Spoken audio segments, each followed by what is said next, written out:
Hello dear viewers and my students, welcome to my channel ATM Sir. আজকে আমি আর্টিকেলের একটা গুরুত্বপূর্ণ অংশ হচ্ছে দা বা দি। এখন THE এটা নিয়ে অনেকের একটা প্রবলেম হয়, কোথায় দা বসবে আর কোথায় দি বসবে।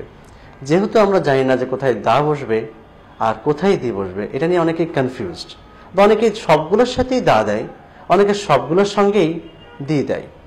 এখন কি হবে আমরা এটা আজকে জেনে নিই এবং জীবনের জন্য এই ভুলটা আর না হয়।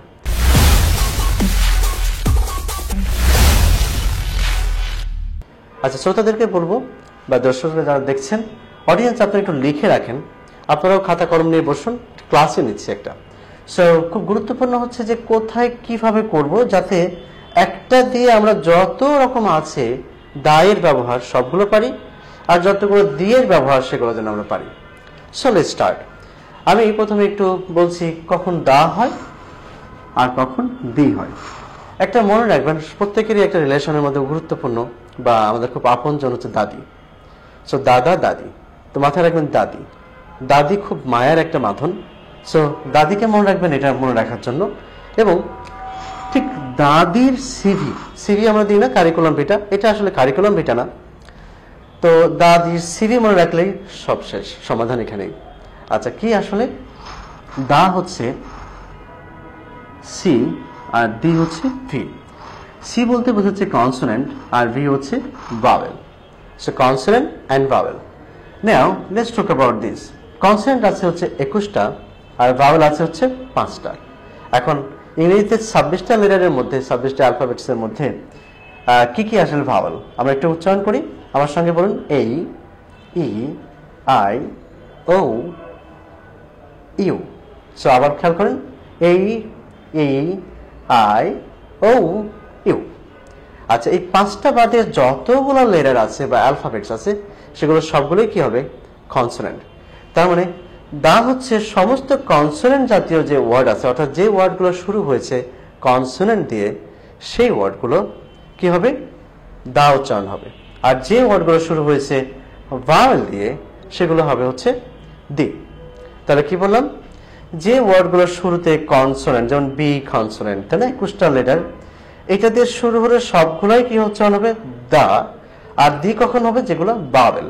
আচ্ছা, এখন একটু এক্সাম্পল নিচ্ছি। আপনারা আমার সঙ্গে এক্সাম্পল কিছু লিখুন, আমার সঙ্গে বলতে থাকুন, আমার সঙ্গে বলুন, তাহলে আপনার জন্য ইজি হবে এবং বুঝতে সহজ হবে। Repeat after me. The book. Beta আসলে কনসোনেন্ট, শেষটা কনসোনেন্ট, পিটা কনসোনেন্ট, তাহলে কি হবে? তাহলে দা। খেয়াল করুন, দ্য বুক, তাহলে দি বলবো না, কি বলো? The book. The student, the pen, the pen. Okay, so the book, the student, the pen, the bike, the bird, the girl, the bottle, the calculator. Once again, repeat after me. The book, the student, the pen, the bike, the bird, the girl, the bottle, the calculator. Okay, now moving on to vowel and the, not the, এখন হবে কি? দি। দেখেন, এটা আমেরিকানটা কি দিয়ে শুরু হয়েছে? এই দিয়ে শুরু হয়েছে। ইউরোপিয়ানটা কি দিয়ে শুরু হয়েছে? ই দিয়ে। অল্টারনেটিভ অপশন এই। You upper level, Indians I দিয়ে, এবং ওল্ড ম্যান ও দিয়ে। তাহলে এখন আমার সঙ্গে প্রোনাউন্স করুন, সবগুলো কি হবে? উচ্চারণটা সবগুলো এখন দি হবে, not the. So repeat after me. The Americans, the Europeans, the alternative option, the upper level, the Indians, the old man.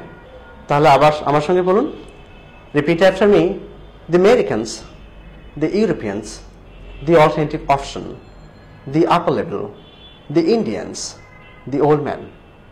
So এইভাবে দা দি, কোথায় দা হবে এবং কোথায় বা দি হবে, এই জাতীয় সমস্যা আর থাকবে না ইনশাল্লাহ। আমি চাইবো যে আপনারা এই ভিডিওটা শেয়ার করুন, যাতে লাখো শ্রোতা দর্শক তারা জানেন এবং বুঝেন কিভাবে দা দিয়ে উচ্চারণ করতে হয়। এভাবে প্রতিনিয়ত বিভিন্ন বিষয় নিয়ে ইংরেজির যত কর্নার আছে সবগুলো কর্নার থেকে আমি এটিএম মাহমুদ, এটিএম স্যার আপনাদের জন্য ভিডিও তৈরি করছি, ভিডিও দিচ্ছি প্রতি সপ্তাহে নতুন নতুন video. So please subscribe to my channel ATM sir. ATM space SIR, ATM sir, এবং যাতে প্রত্যেকটা ভিডিও আসার সঙ্গে সঙ্গে আপনি নোটিফিকেশন পেয়ে যান, এজন্য প্রেস করুন bell button. So please don't forget to press the bell button to get the notifications right after the videos get uploaded to my channel ATM Sir. Thank you for watching me.